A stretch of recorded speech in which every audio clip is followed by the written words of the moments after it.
सभी नगर नरनारी। चिर जीवे ये लली तुम्हारी है आशीष हमारे।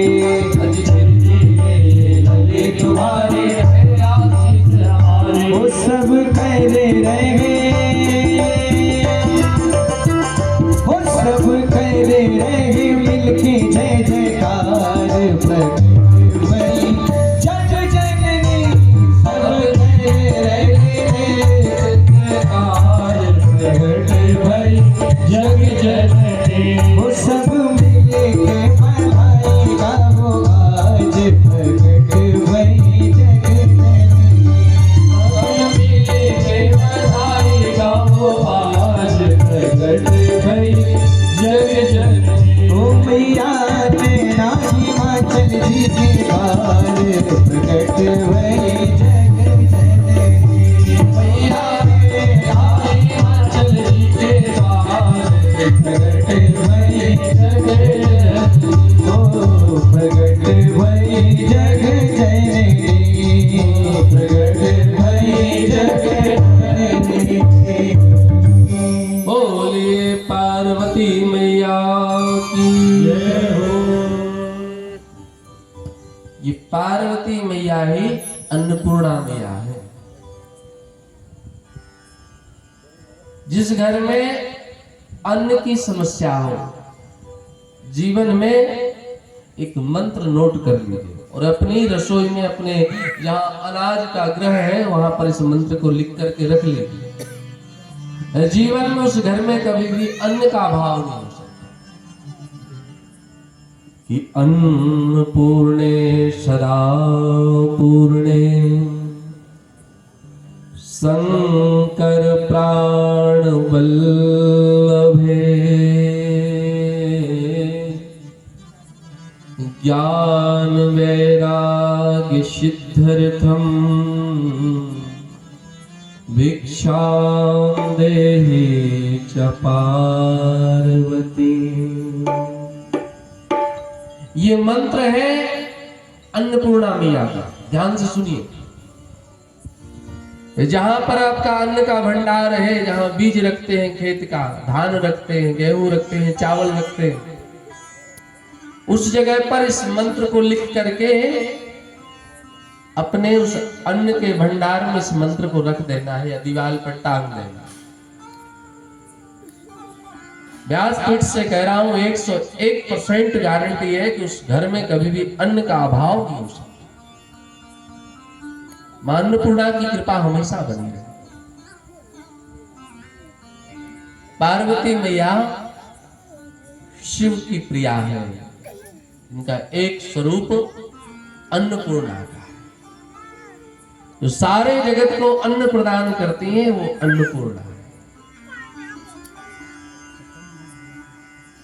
मैया का जन्म महोत्सव आनंद देने वाला है। समाचार नारद सब पाए और कौत कहीं गिरी गेह सिराए। नारद जी महाराज हिमाचल जी के पास पहुंचे और जाकर के जैसे देखा संत को, तो चक्रवर्ती राजा है, उठ करके महात्मा को प्रणाम कर रहा है। आजकल तो प्रणाम करने की परंपरा ही विलुप्त हो गई। माई बाप जी के पैर छूने में बिटवा को शर्म आ रही। पिताजी ये हमारे, ये कहते शर्म आती। देखो, प्रणाम करते ही 4 चीजें आपके जीवन में तुरंत बढ़ जाती हैं। क्या क्या? आयु, विद्या, यशो, वला। जब हम किसी संत को, किसी भक्त को, माता पिता को, गुरुजनों को प्रणाम करते हैं तो बल की प्राप्ति होती, यश की प्राप्ति होती, आयु की प्राप्ति होती, विद्या की प्राप्ति होती। देखो, कभी आपने देखा हो किसी का शरीर छूट गया हो, उसके शरीर में प्राण ना हो तो वो जैसा रहता है वैसे ही रह जाता है। अकड़ा है तो अकड़ा ही रहेगा। इसलिए अयोध्या में जब महंत जी का शरीर छूटता है तो छोड़ते ही उनको बैठा दिया जाता है, क्योंकि अभी शरीर मुलायम है, कुछ देर बाद वो अकड़ जाएगा, जैसे हाथ जैसे पैर वैसे ही रह जाएंगे। तो गुरुदेव कहते थे बेटा इस मुर्दे से देखो जैसे अकड़ा हुआ है, क्योंकि इसमें जीव आत्मा नहीं है इसलिए अकड़ गया। झुकते वही हैं कि जिनमें जान होती है, झुकते वही हैं जिनमें जान होती है, अकड़ तो मुर्दों की पहचान होती है। जो अकड़ा घूम रहा है जानिए कहीं ना कहीं इसमें जीते जी भी कुछ लोग मृत हैं। 14 प्रकार के प्राणी मानस में कहे गए जो कहते कहे कि महाराज जीते जी भी मृत्यु के समान है। कौल काम वश कृपण विमूढ़ा, अति दरिद्र अजसी अति बूढ़ा, सदा रोग वश संतत ब्रोधी। जीवन में जिसने कभी भी वाम मार्ग धारण कर लिया हो और सनातन मार्ग का धारण रास्ता न पकड़ा हो, क्या वो मृत के समान है। कौल मार्ग कृपण कंजूस, जीवन में दान देने की प्रवृत्ति नहीं आई तो क्या महाराज ऐसा व्यक्ति भी धन होते हुए भी यदि कृपणता करता है तो ये भी मृत के समान है। विमूढ़ा मतलब मूढ़ व्यक्ति, मूर्ख है जो चिकना गड़ा है, कुछ भी कहते रहो कोई बात का असर नहीं पड़ता है, ऐसा व्यक्ति भी जीते जी मूढ़ है, मृत के समान। अति दरिद्र अजसी अति बूढ़ा, 110 साल के बूढ़ा बाबूजी पड़े हैं खटिया पर, वो जीते जी ही मृत के समान ही हो गए, जीवन नहीं उनका। बात बात में रोता, घर में धन खूब रखा है, ऐसे व्यक्ति को कहा गया दरिद्र आदमी। न खुद खाता है न खाने देता है, ऐसे प्राणी को कहा दरिद्र। अति दरिद्र अजसी अति बूढ़ा, सदा रोग वश, हमेशा शरीर में बीमारी है, ऐसा व्यक्ति भी कहे महाराज मृत के समान है। 14 प्राणियों की गिनती कर दी गोस्वामी। हम जीवित हैं, ये शरीर चलने से हिलने से डुलने से पता नहीं पड़ता, हमारे आचरण से पता पड़ता है कि हम जीवित हैं कि मृत्यु को प्राप्त हैं। ऐसा न विद्या न तपो न दानम ज्ञानम न शीलम न गुणो न धर्मम ते मृत्यु लोके भुवि भार भूता मनुष्य रूपेण मृगश्चरन्ति। शरीर मानव का पा जाना ही मानव नहीं है महाराज, उसमें दया हो, धर्म हो, शुचिता हो, स्वच्छता हो, सत्यता हो, पवित्रता हो, उस व्यक्ति को मानव कहा गया। जीवन में यदि आपके कभी यह हृदय में किसी को दुखी व्यक्ति को देख करके करुणा नहीं आई तो जान लीजिए अभी आप मानव नहीं बने। अरे कुछ धर्म अब ऐसा भी चलाया जाए कि इंसान को जिसमें इंसान बनाया जाए, इंसान की इंसानियत चली गई। जीवन इस तरह से नहीं है जीने के लिए मिला है जैसे हम जी रहे हैं। सुबह उठ गए, भोजन प्रसाद पा लिए। मानस क्या सिखाती है? जीना सिखाती है कि प्रात नहाई चले रघुराई। राम जी उठते हैं तो सुबह क्या करते हैं? पहले नहाते हैं। ये तो नहीं लिखा गोस्वामी जी ने कि प्रात खाई चले रघुराई। 100 काम छोड़ करके नहाना, फिर 1000 काम छोड़ के खाना, पहले स्नान जरूरी। रामचरितमानस जीवन जीना सिखाती है, जिया कैसे जाए। और यदि इसको हम ध्यान पूर्वक सुनेंगे भैया तो निश्चित ही 9 दिन बाद हमारे अंदर सुता अंता मन में परिवर्तन आ जाएगा। इस बात को ध्यान में रखते खूब भाव से निवेदन कर रहा था माँ पार्वती के बारे में कि अन्नपूर्णा मैया है, और मैया के यहाँ नारद जी महाराज आए तो सबने प्रणाम किया, और प्रणाम करने के बाद में बिटिया का हाथ दिखाने लगे, और हाथ जैसे ही दिखाया तो नारद जी ने कहा सब कुछ बढ़िया है, बस थोड़ी सी कमी इनके होने वाले पति देव में है। पति कैसे मिलेंगे? कहे महाराज पति मिलने की रेखा ऐसी बनी हुई है कि जोगी जटिल अकाम मन, नगन अमंगल भेष, अस स्वामी यही कहाँ मिली, परिहस्त असरे। हाथ की बनी हुई ये जो कुंडली है, इसकी रेखा देख के बता सकता हूं इसका होने वाला पति कैसा होगा। गुणहीन होगा, मानहीन होगा, माता पिताहीन विहीन होगा, उदासीन होगा, संशयहीन होगा। नारद जी कह कुछ रहे हैं, हिमांचल जी समझ कुछ रहे हैं। जो हम कह रहे हैं वो आप समझ रहे हैं, आवश्यक नहीं कि आप वही समझ रहे हैं। माता पिता विहीन का मतलब यह है वो अजन्मा होगा, जिसका जन्म ही नहीं हुआ उसे माता पिता कहां से मिलेंगे। इनको लग रहा है अनाथ होगा महाराज, जोगी होगा, कोई कामना नहीं होगी, वो राम का होगा, वो काम का नहीं होगा, इसलिए महाराज को जोगी कहा, जटिल कहा, अकाम मन, कामना रहित। अरे दिगंबर दिशा ही जिसका अंबर है, ऐसे विश्वनाथ दिशाओं का आवरण धारण करके विराजमान है, ऐसे बाबा मिलेंगे। और भगवान नारद जी महाराज की जैसे ये बात सुनी तो मैया घबरा गई। मैया ने कहा बाबा ऐसा है ना, कुछ ले दे करके ना और पति एक्सचेंज कर दीजिए, बदल दीजिए, अभी कुछ गया नहीं, अभी तो बिटिया बहुत छोटी है।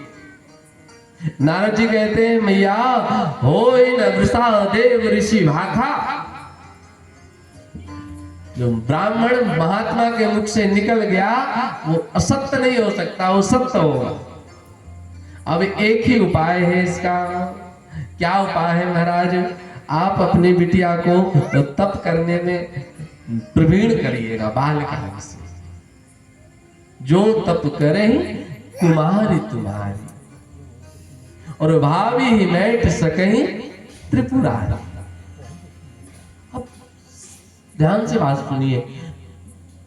कहते हैं महाराज समर्थ को नहीं दोष गुसाई, रवि पावक सुर शरी की नहीं।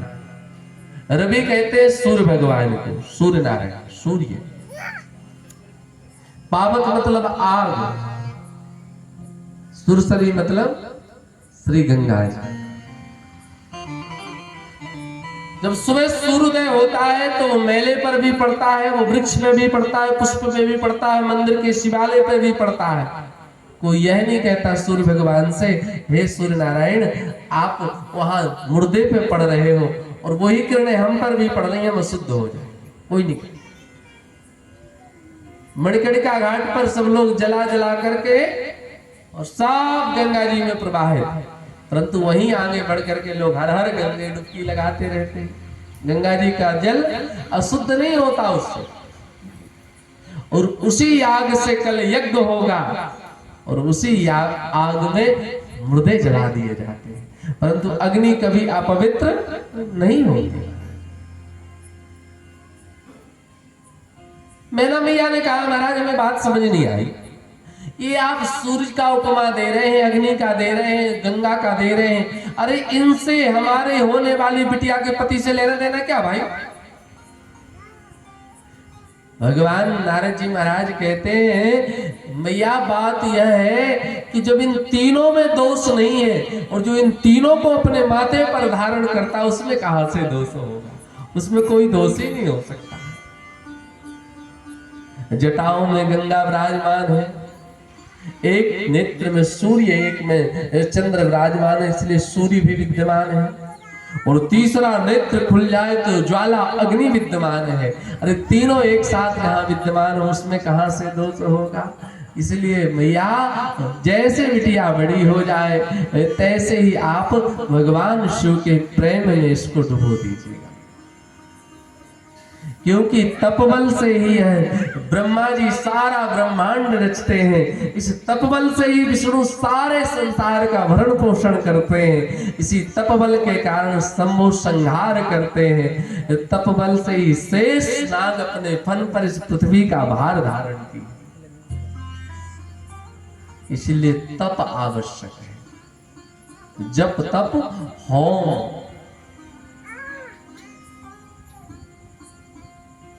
यज्ञ होने जा रहा है, यज्ञ इसलिए नहीं होने जा रहा है कि महाराज आग से तपाया जा रहा है। वैसे इतनी गर्मी पड़ गई, ब्राह्मण सुबह से लेकर के शाम तक वेद मंत्रोच्चार कर रहे हैं, तप कर रहे हैं। इसलिए कर रहे हैं कि हमारा नगर, हमारा क्षेत्र, हमारा परिवार, हमारा घर सुखी रहे, समृद्ध रहे, शांति रहे, अशांति ना हो। हर एक रोजगार युवाओं को जो प्राप्त बेरोजगार उनको रोजगार मिले, प्रत्येक बेटी को सुंदर वर मिले, रोगी को आरोग्य काया मिले। इस यज्ञ के हवन में वो शक्ति है कि सब चीज प्रदान कर सकती है आपको। बात गोस्वामी जी इसी रामायण में कह रहे हैं। तपबल रचई प्रपंच विधाता, तपबल विष्णु सकल जग त्राता। तपबल रचई प्रपंच विधाता, तपबल विष्णु त्राता। तपबल शंभु करई संहारा, तपबल शंभु करई संहारा। तपबल से सुधरे मही भारा, तपबल शेष धरे मही भारा। सब आधार सब सृष्टि भवानी, सब आधार सब सृष्टि भवानी। करई जाई तपो अस जिए जानी, हो करई जाई तप अस जिय जानी। श्री राम जय राम जय जय राम, श्री राम जय राम जय जय राम। श्री राम जय राम जय जय राम। श्री राम जय राम जय जय राम। श्री राम जय राम जय जय राम। तप से सब प्राप्त हो सकता है। तप आधार सब सृष्टि भवानी। ये बात मां पार्वती को पता पड़ी तो मैया ने बालकाल से ही तप प्रारंभ कर दिया। उर धरी उमा प्राण परिचय जाए विपिन लागी तप करना। जंगल में जाकर के एक गुफा में अष्ट सखियों के साथ में मैया पार्वती ने तप प्रारंभ किया। ओम नमः शिवाय, ओम नमः शिवाय की ऐसी रटना लगाई। सच में ये नाम ही अद्भुत है शिव का। शशि में न सरोज सुधारस में, न लता न कला न विराम है। इतना सुख और कहीं भी नहीं, जितना सुख शिव के नाम में। भगवान का नाम मंगल करने वाला। और आप और हम जैसा तप नहीं हो रहा। संबद सहस मूल फल खाए, कंद मूल फल खाए। कितने? 87,000 वर्ष तक। कछुक दिन भोजन वारी बतासा। फिर इसके बाद भोजन भी छोड़ा। बेल के पत्ते से कुछ पत्तियां जमीन पर गिर जाती, उन सूखी पत्तियों को उठा के मां पार्वती खाती। बेल पात मही परही सुकाई। 3 सहस संवत सोई खाए। 3 संवत। और इतना खाने के बाद में, करने के बाद में कह महाराज, ऐसा तप देखने के कारण, ये सूखे पत्तों को पाने के कारण इनका नाम पड़ा अपर्णा। बोलिए अपर्णा मैया की जय। और जैसा यह तप चल रहा था तो आकाशवाणी हुई, ब्रह्म गिरावे गगन गंभीरा। हे मां पार्वती, आपने जैसा तप किया ऐसा तप कोई नहीं कर सकता। आप अपने पिता के भवन जाइए। जब सप्त ऋषि आकर के मिल जाए तो जान लीजिए कि आपके जीवन में शिव जी का प्रवेश होने वाला। संत का दर्शन जब हमारे जीवन में होता है, आगमन होता है, तो उसके पीछे पीछे भगवंत का भी आगमन होता है। और सप्त ऋषियों ने आकर के परीक्षा ली महाराज। सप्त ऋषि कहते हैं आप किसके तप में लगे हैं? जिसके पास ना घर है रहने के लिए, ना माता पिता है, ना कोई सुख सुविधा है, स्वयं नंग धड़ंग रहता है, उसको पति पाने के लिए परेशान हो। अरे आप कहिए तो हम आपका विवाह विष्णु से करा दें। मां पार्वती ने कहा सरकार, हम आपकी बात से सहमत हैं, परंतु जेहि का मन रम जाए जहां, तेहि का तेहि सन काम। हमारा मन शंकर में रम गया है, इसलिए महाराज महादेव अवगुण भवन विष्णु सकल गुण धाम, हमें इससे कुछ लेना देना नहीं। अरे हम तो उनको देव मानते ही नहीं। आप जो मानते हैं हम वही मानते हैं। जो जगदीश तो अति भलो, जो नाथ तो नाथ।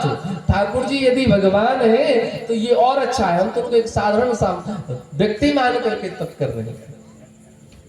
ब्रह्म ऋषियों ने, सप्त ऋषियों ने खूब प्रकार से जब परीक्षा ली है, और परीक्षा लेने के बाद में सप्त ऋषियों ने जाकर के भगवान शिव से बताया है महाराज, सब प्रकार से वो आपकी वल्लभा बनने के लिए, आपकी अर्धांगिनी बनने की सारी परीक्षाएं पास कर चुके हैं। मेरे भोले तेरी नौकरी